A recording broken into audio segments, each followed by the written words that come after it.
Hello, everyone, and welcome back for a new episode of the Outdoor Adventure Series podcast, where we celebrate individuals and families, businesses, and organizations that seek out and promote the exploration, conservation, access, and enjoyment of the outdoors.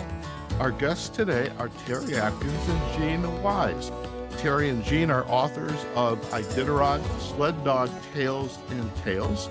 We'll just give you a little bit of a background, and we're going to go into more detail. But Terry was the only veterinarian on the first running of the Iditarod in 1973. He subsequently raced Iditarod 22 times thereafter.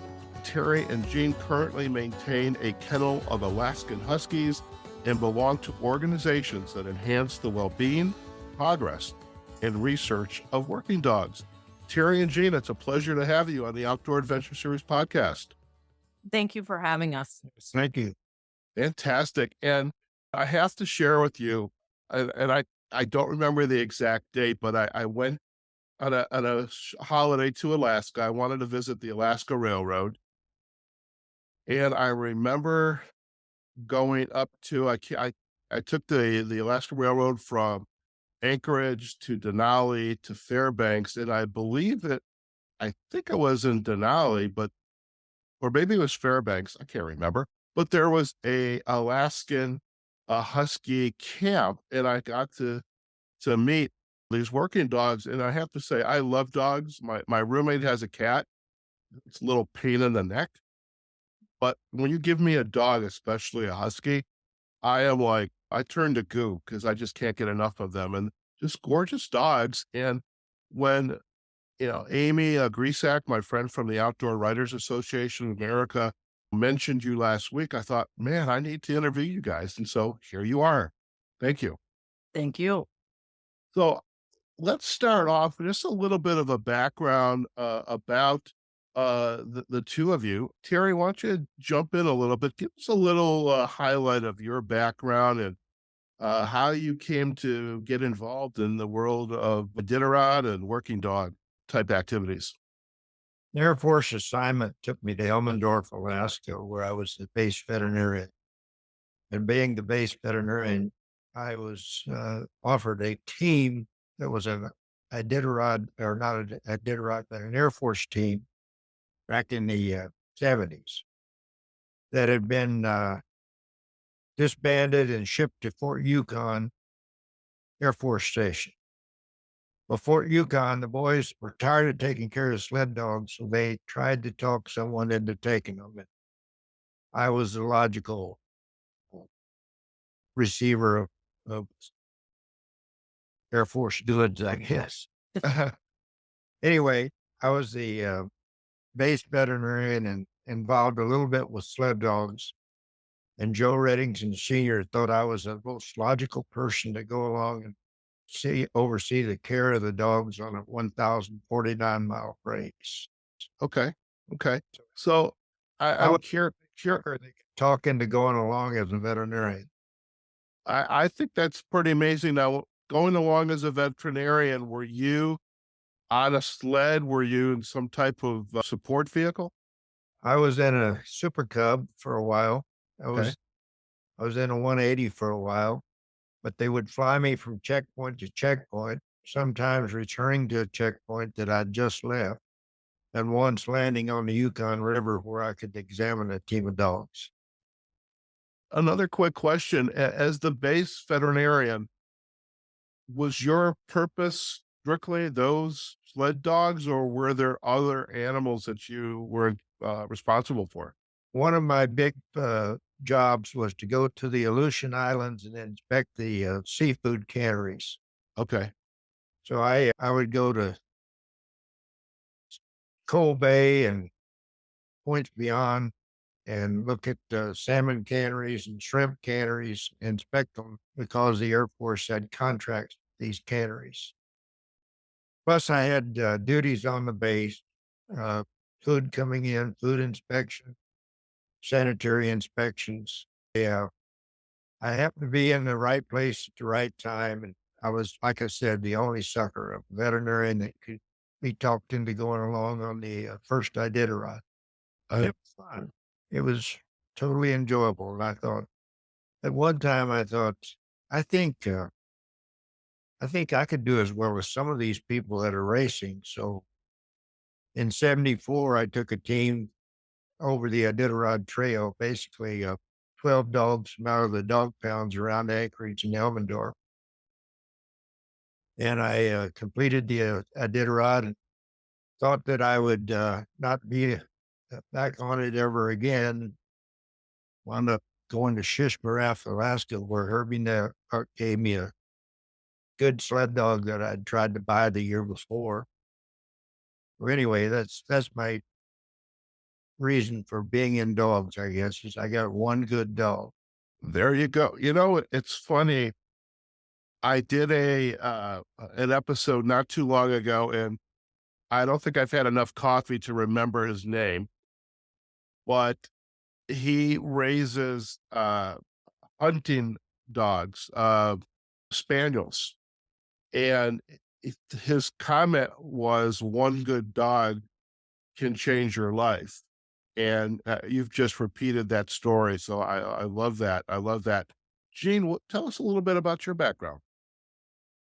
I grew up on a ranch in North Dakota, and um, I actually volunteered. I worked in Black Hills, South Dakota, and I volunteered. There was a dog sled race that came through the hills, and I volunteered to be a timer. Okay. And I first time I'd ever been exposed, and I thought it was pretty neat. And the people that organized the race, they were in dogs, and they subsequently got out. They offered me some of their dogs, then because at that point I had a Siberian Husky, and I was cross country skiing behind him, and so I added a few more dogs in, and then suddenly I added in a few more dogs, hit a couple races, and I ended up taking in several dogs that just they were good dogs. They just weren't working out in some people's programs.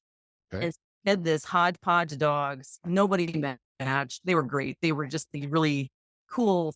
I kind of developed kind of a cool little kennel. And then I took 2 months off of work in January and February, and I went on the road with them. And I just hit checkpoints and hit trailheads and hit some races. One of the kennels that I visited was actually Terry's. Ah, And a month after I was here, another friend of mine, another kennel that I visited, had offered me a couple of pups.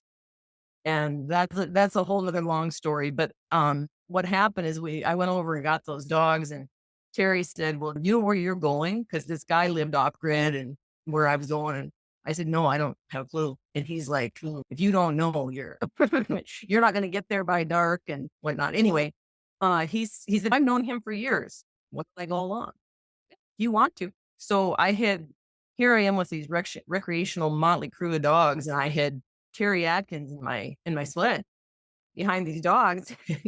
We started off, and it was like going to the Grinch's house. There was just switchbacks, and it was steep, and there were no trail markers or anything. And Terry kept commenting, "These are some really, really good dogs."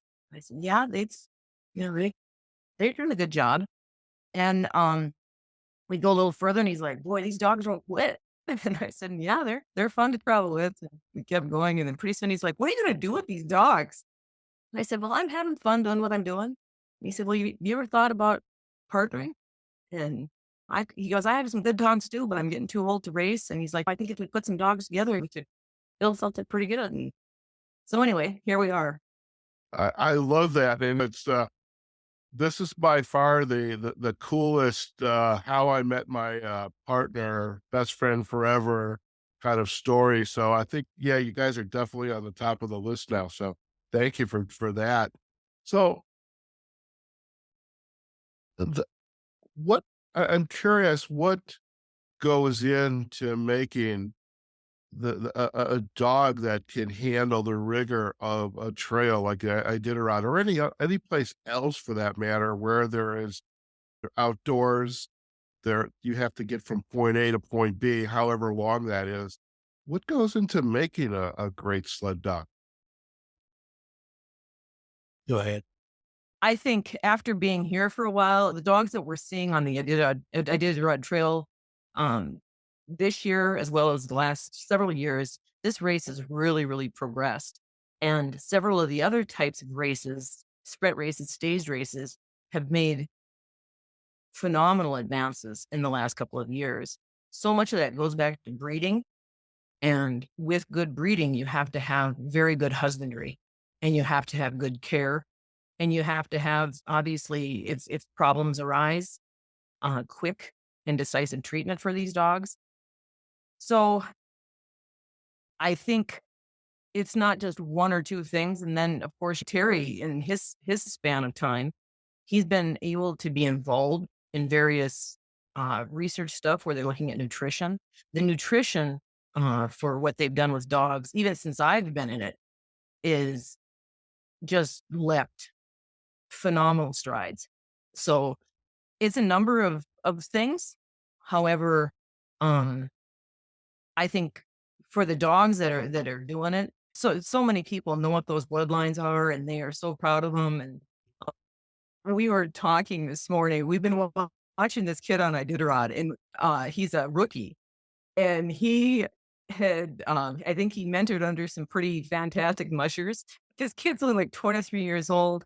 He went into a kennel, an established kennel, where it's a Reddington kennel, and they've had these phenomenal bloodlines for years, and they haven't really been able to race probably or had their name pronounced. They got this kid to come in, and he's a riot. I mean, he's just so fun to watch because he's so positive, and he's talking about how he's a rookie and some of his dogs are rookies, and he's calm with them, and he's just kind of staying the course, and he's just doing a phenomenal job. And that's fun to see because what that represents is great pride in the dogs and not just that bloodline, but in the sled dog collectively. Sure. I'm fascinated by your story, and there's a whole bunch of questions that are kind of raising to the surface, percolating to the surface. As just a little tangent is, past couple of years, I've been doing a podcast with a golf pro on leadership and mindset, and I would say Andre is probably in our collective age range. And she was growing up when Arnold Palmer or Jack Nicholson were out playing golf. Now, whether that name is familiar to you guys, I don't know. I'll make an assumption it might be. These guys did not have trainers.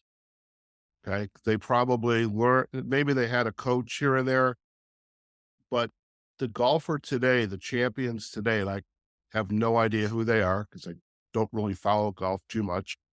They have collectively probably maybe a half a dozen different trainers, coaches. You've got the drive coach, the fairway coach, the putting coach, the chipping coach. You've got healthcare, the physical fitness. You have the nutrition. You have the psychology. And as you were just sharing that story about with the dogs, and I'm wondering what goes collectively into helping that dog, even though he's a that he or she, and I guess that's a good question. Are the the dogs on these races, are they combination male versus female, one or the other? That'll be the next question. But what goes into helping that dog maintain a good mindset and like excitement over about what they're about ready to do and to keep them healthy? There's just a lot of stuff going on there, I would imagine. You're 100% correct. And how we interact with them is paramount. And how if we have other people that come in and help us out, we've got a couple of handlers that have passed through in the last couple of years, and they are hysterical, and they enjoy. They're very loving, and they're very pragmatic with these dogs, but yet they also respect that we need consistency with our dogs. And again, we want these dogs to be happy. We have playgrounds for them when they're not working. I mean, you're right. It's a very holistic approach. And we're looking for a handler to help. Put If that you- little paid political announcement. If you have good Wi-Fi out there, I'm very happy to relocate. I love that's the beauty of this podcast. I can do it from anywhere. So, oh, you're not asking me if I'd like to come out and work. You're just looking for a handler. No, And I'm a bet a shovel fits your hands too. I love it. yeah, I, you're I, wasting time. I love it. It's funny. I have good friends that are in Ontario, and I met them when I was living in Chicago. And I'm a very opportunistic friend, by the way. So if I show up at your door, you'll, Good. I'll give you a forewarning. But they got into sheep herding back when I was living in Chicago in the 1990s. And so they raise Belgian shepherds and teach them how to sheep herd. And so the level of effort, the training, the lessons learned from when they started to where they're at today in raising champion herding dogs. I mean, and Belgian shepherds are wonderful. Right next to the husky, and I have to say I love Samoyeds as well. My nephew is a Samoyed. His name is Sammy. These dogs just have so much personality and I think leadership characteristics, and that kind of leads me to my next question, is what makes a dog a great leader? And how do you choose which one's the lead dog when you're in the race? Well, to choose a lead dog, you put every dog that you're training in lead at some point in the training process. Yeah. And therefore you can pick out usually one of the smartest dogs, usually one of the fastest dogs, and a very tenacious, strong dog. And the lead dog is the most important dog in the team. Of course, every other dog's viewpoint doesn't change. They're behind the leader. Okay. I've been blessed over the years of having many good leaders, maybe have 5 or 6 in one team. And I have 2 leaders that the mother was on 10 Iditarods and finished them. And her son was on actually 11 Iditarods and finished them. That's quite a feat for a sled dog, do Okay. that Iditarods. Well, that brings up another question. A dog that is now racing, what is their uh working life span? I mean, is there a certain age range where it's like they just can't do it anymore? What's that Stage like? for a sled dog is 3 to 8 years. Okay. It takes them up to 3 years to really be into a solid sled dog. Okay. And after 8 years, you're blessed if you get 1 or 2 or even 3 more years out of that dog. So 3 years to get up to speed, another 5 years to be productive, and maybe another two if extraordinary. And They're still in there. then you're looking for a couch jog for something that they can just enjoy the rest of their life. Yeah. Okay, that's when I want to chat with you guys, by the way. That or else many of our older dogs have been extremely instrumental in teaching our young. Right. And those dogs are phenomenal. And they honestly take the workload off of us significantly. Right. They don't if something goes wrong, they don't get upset. They've been there, they've done that. We've actually kind of changed our kennel around because we have so many dogs that are in retirement right now. So I actually built a retirement kennel. And so that's separate from the main dogs that would be candidates for racing. And these dogs are, I mean, it's a large percentage of our kennel actually that's in retirement. And then I built a kennel system in our basement. It used to be a garage, and we kind of turned it into Terry's treatment room, as well as I put a kennel system in there. So if they need weather protection or if they need observation or whatever, I've just got kennels to open, doors to open, and all these dogs have been on the road and they know what the kennel means. So it's like when it's time for bed, man, we just let them loose. They run around the yard, they come into the kennel, we shut the crate, they go to bed all night. The next morning they go out. And with that, when we've had litters of puppies, the older dogs will train these young dogs to kennel train. And so when I start taking those dogs, those young dogs on the road, that whole kennel thing, right? They don't have a problem at all with it because, they were taught that you just go in and you stay quiet and you get some sleep and then you get out and you get ready to go again. I love that, and again, to your point, and I see this with my friends and their Belgian shepherds. It's the older dogs, more experienced dogs. They kind of set the rules and the pace, and if the little upstart gets out of hand, they're quickly put back in their place, and I love that. And just a quick tangent. I had mentioned my prior guest was Wade Kisner from the Sweet Point Setters, and their champion dog was Sweet Lou, and that's the one just like your dog. They're terrier. When you've got the dog, everything else is just a continuous joy. So I just again wanted to give a shout out to Sweet Lou. So what's the future of the Iditarod races or other races like the Iditarod? Well, the Iditarod is on their 51st running today, Wow. and Iditarod has lost some major sponsors. There's always the people that believe that sled dog racing is a problem, Right. and we maintain it isn't. It's done more for the sled dog than anything, the Iditarod especially. But our newspaper carried an article here just as the Iditarod started, and a couple of major mushers were quoted as saying the Iditarod is costing you $200,000 to run a race where you might collect $40,000 in purse.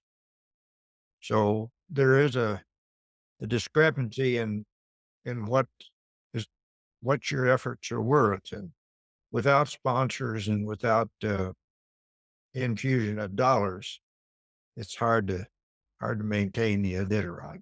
Yeah, I can imagine. I mean, it's unfortunate what not to get it political in any way at all, but any sport, especially like anything that's hunting, working, there are the enthusiasts and the folks that care about not only the environment and the sustainability of the sport, but it's also unfortunately going to have the detractors and it's unfortunate. But growing up 50 some years ago when the sport was launched, I mean, taking dogs on sleds was a matter of fact up in the Alaskan wilderness or any other wilderness. In fact, I know there are stories where if not for the musher and the sled dog team, you had villages that couldn't get their medicine and you had sickness. And so they play a major role. And so I think you have to embrace the history and what it's given.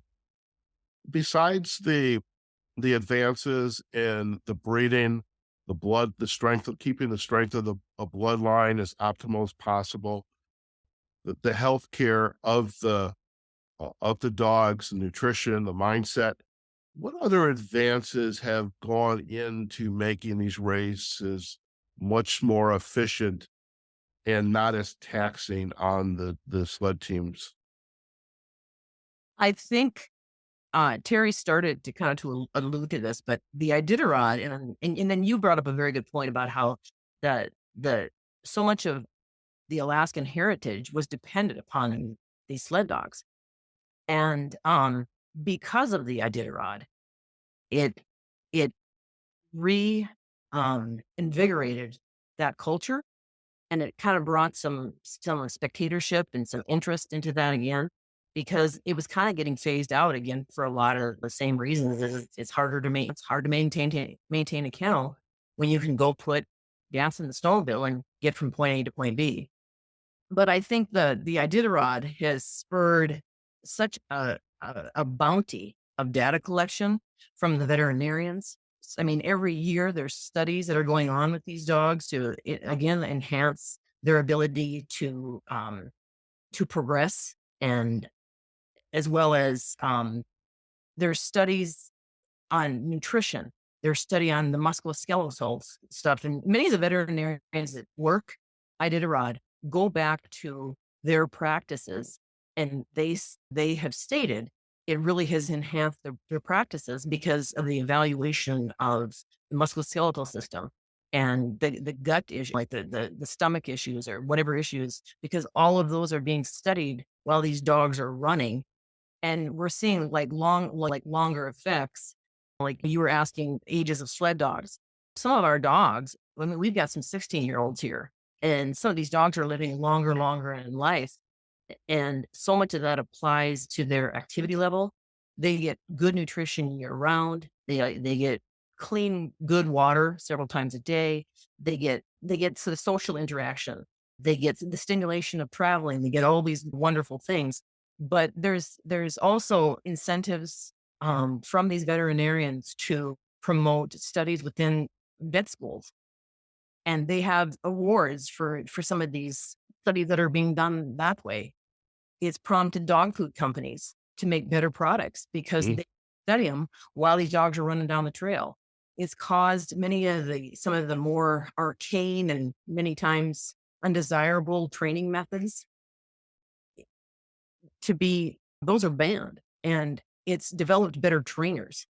And again, like what we're seeing this year is there's several people who are running Iditarod who are actually mentors or drivers for some of these bigger kennels that have these tried and true practices. And again, those dogs you can tell the difference. I mean, these dogs come into these checkpoints and they're confident, they know what's going on, they're not stressed, they're tired, Mhm. but they're not stressed and they're ready to get up and do it again. And this passes over into the pet field. I mean, for the pet veterinarian, we've gotten some interesting calls. One of them was actually on. This has been within the last couple of years, but this lady worked with service dogs, and so they were using labs because of their temperament to do like help people with disability in their wheelchairs. And these dogs were having back end problems because of the weight and all that kind of stuff, or helping pull or helping stand to assist these people to get up and down. And so some of the strategies that we implement for our dogs, we were able to share with her so she could use that for her service dogs. And so there's a lot of valuable things if we can collectively share this information. I love that. I love it. So I don't want to be remiss and not mention the book Iditarod Sled Dog Tales and Tales. I love that title, by the way. How did this book come about? Well, I did a book in 1974 after I ran the first Iditarod, called 1,049 Miles, The Call of the Iditarod.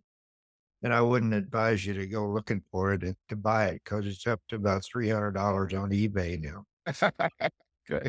But I had some stories that I'd told at various things I've been invited to speak at. And I retired out of the Air Force in 1988. So we sat on it and I sat on it. And then Jeannie decided to prompt me to publish it. And we just put it together. And I've got another one if I get around to doing it. Okay. Yeah, those round tuits are amazing things. But I go actually ahead. I bought him one of those dragon speaker things Oh yeah. for Christmas, so then he could tell the story and then I would write it out. And I mean, because obviously, um, Shaktoolik and Unalakleet and Shishmaref are hard terms for that dragon. That's kind of cool. Well, it's funny, and a lot of folks don't know this. I might share this like in a Toastmasters meeting, but my podcast, my other podcast, Success Insight, that was originally begun as a tool for my clients, my coaching clients, to get active in writing articles for LinkedIn because they could never get around to it. They had a New Year's resolution to write a blog or an article, and they never got to it. And I thought, well, why don't I just interview you? We'll give you the transcription. Heck, we'll even write the article for you. And now you have content. So you guys maybe need a podcast or something like that, and you'll write that content before the end of the year. You got it.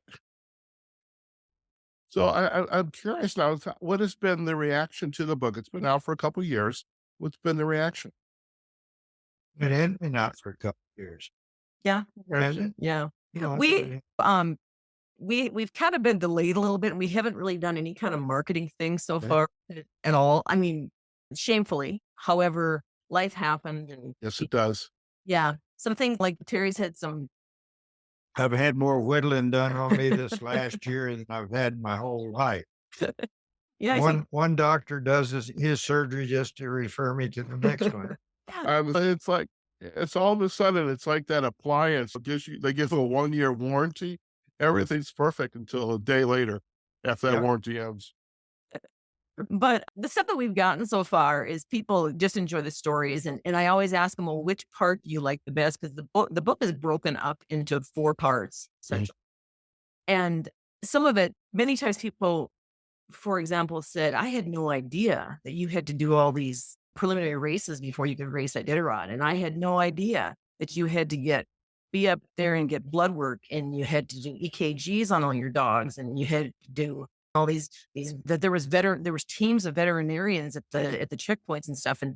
And no, I think that there was a disparity of what it actually does take to, and then the training, I mean, and the conditioning of the dogs, the amount of miles of conditioning and learning the dogs and really understanding them and what makes them tick, and exposing them to a variety of trail conditions and a variety of weather circumstances that they have to virtually embrace. Why they're going to break down. So I think it's many people enjoy that aspect of it. A lot of people enjoy the stories, the insider stories. Some of Terry's quote unquote the good stuff I wouldn't write, because some of that stuff was probably more. She cleaned it up, in other words. Gotcha. So, and some of those, like, I think a lot of people enjoyed the story about Joe Reddington. There's a tale in there about Joe Reddington. And, cause Terry's got terrific respect for him. And then there was a time on the trail that Joe was at a vulnerable moment. Terry just happened to be along the way. So I think stories like that, where it's kind of the personal effect type thing, but then everybody enjoys the stories about the dogs. I mean, most people that are going to pick that book out and read it, they want to know what these dogs are all about, and then to understand that these dogs are very animated, and they have such brilliant personalities in addition to their fantastic ability, is quite something. I keep telling my peers at the Outdoor Writers Association of America, I need to come visit you in Montana, Wyoming, Idaho, North Dakota. I definitely want to come visit you guys just to kind of hang out with the dogs. I feel that way when I go to Canada with the shepherds, but I mean, I just remember, I mean, there's just something special about the husky and those sled dogs. And I'm curious, 22 years, I'm sure you have a lot of great stories. Okay. And I'd love for you each to answer this. And Terry, we'll start with you.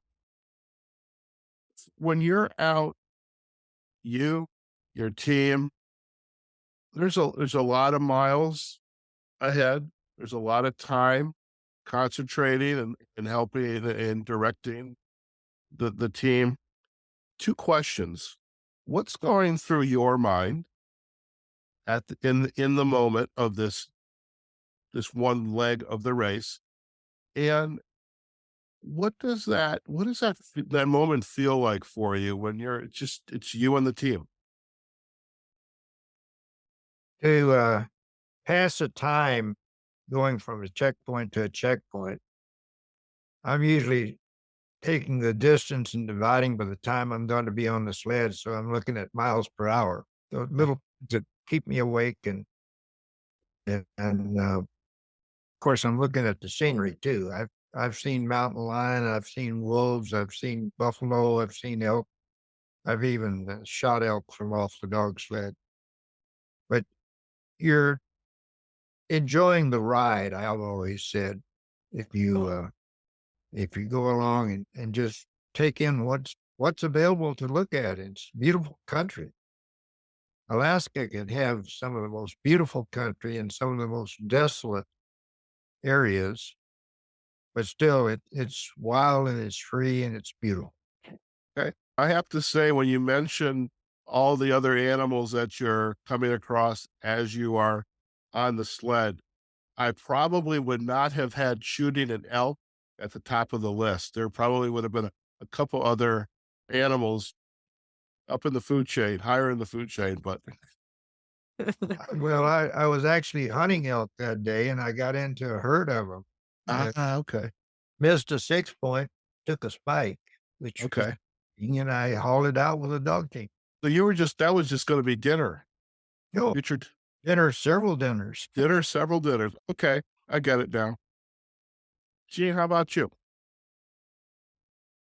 I think it's pretty fantastic that these dogs, have taken me places I would have never ordinarily been, and I've been able to see a lot of different wildernesses. That year I took the 2 months off, I was in Utah, Colorado, and Washington, and I got stuck in Idaho, and I met these people, in Wyoming at a race, and they said, "If you're ever in the area, stop in, here's our kennel," and subsequently, I was heading over to, a race in Washington, and they shut the interstate down, and I was in the area. And I ended up, and going to their house, and we're still really good friends because I got stuck there for about a week. I mean, who does that? I mean, the snow was so immense, I couldn't get back out. And, Well, it was so this has taken me to camping trips over to Minnesota. I've been able to travel. Russian. Yeah, I went to Russia. I mean, oh, there's well. been some pretty fantastic places that these dogs have we've gotten to just go and enjoy. And I think it's what's really, really cool now is because it's getting so expensive to run races like the Iditarod, um, that there's kind of a trickle down effect where you don't have to have a big team and a big kennel in order to enjoy the sport. And there's local sporting events that are you can run 4 dogs or 2 dogs, and they're having urban mushing where you can have 1 dog or 2 dogs where they're pulling you on a scooter, and in the wintertime, they're pulling you on skis. And people, I mean, these are becoming extremely popular.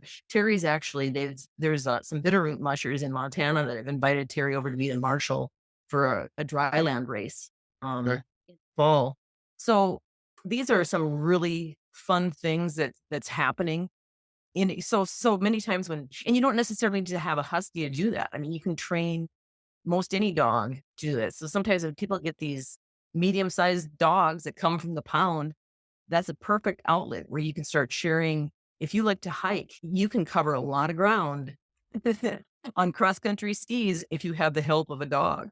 And, there's just a lot of ways that you can not only enjoy the outdoors, but you can enjoy your dog, Okay. um, or dogs or whatever you have going on. Okay. I'm curious, is there an association for sled dogs or of sorts, or is it local chapters, state chapters, national organizations? There's a lot of local chapters. I Okay. mean, there's usually per state, like the Montana Mountain Mushers, there's the Colorado Mountain Mushers, there's the Northwest. I think that's the Northwest Sled Dog. But yeah, there's and a lot of those you can find on Facebook. Okay. Yeah. Okay. Very And cool. yeah, and many times there's people within those groups that that are extremely good mentors. I mean, they're good resources if you're just getting started. Okay. Very cool. Very cool. Before we head out, there's a couple of segments in my show. One of them is called the aha moment, where I ask my guests to kind of look back at their career, and it's like maybe reflect on the journey that they have been on. And you've kind of both have kind of alluded to it a little bit, but any final aha moment, both of you for that matter, that you'd like to share with our listeners about this journey of raising these wonderful sled dogs and being in these races? What would be your aha moments? that we could probably answer on an annual basis. Okay, we can do that. We come back next year Here's and here's a pretty fun one that we just noticed, a couple of days ago. We're watching the Insider, we're watching some of the commentators give us updates on the report, and then they have snippets of on these dog teams moving, which is always really fun to see because obviously we're looking at, "Boy, that team looks strong, that team looks whatever." Anyway, one of the commentators was apologizing because they didn't get there was a delay in getting the statistics up on the internet. There was a delay in the videos because they couldn't the weather had turned bad and they couldn't get the planes in and they couldn't get the satellites up. And so we're in this age of technology. And then there was some issue with the snowmobiles. But in the middle of all this, the dog teams were still running from checkpoint to checkpoint. So here we are, almost a century in time of when they had the big diphtheria outbreak in Nome, and we're almost 100 years past that, and we're still relying on the sled dogs to get it through. So that was pretty cool, we thought. I think that's wonderful. And I could imagine coming off of COVID and heaven knows what else is in store for us. I think a good shotgun and a good sled dog team. I don't know how I can ensure coffee is a part of the mix, but at least with the shotgun and the sled dog team or a bow and arrow, I probably need to learn how to use a bow and arrow, but we'll figure that one out. So the last segment that we like to introduce to our listeners is our what we call it Insight to Go, and this is a just a kind of final thought, recognition, a quote maybe that has helped to shape the journey that you have both been on, and kind of as a gift to our listeners. What would be collectively, individually, your insights to go? Right. Hmm. That I was my trick question, Gene. I know I lied. I I don't have trick questions, but this is it. I think with all with the calls that sometimes we get, whether it be obviously they know that Terry is a veterinarian and they know that we do um kind of we're kind of dabbling into a lot of different communities with dogs in general.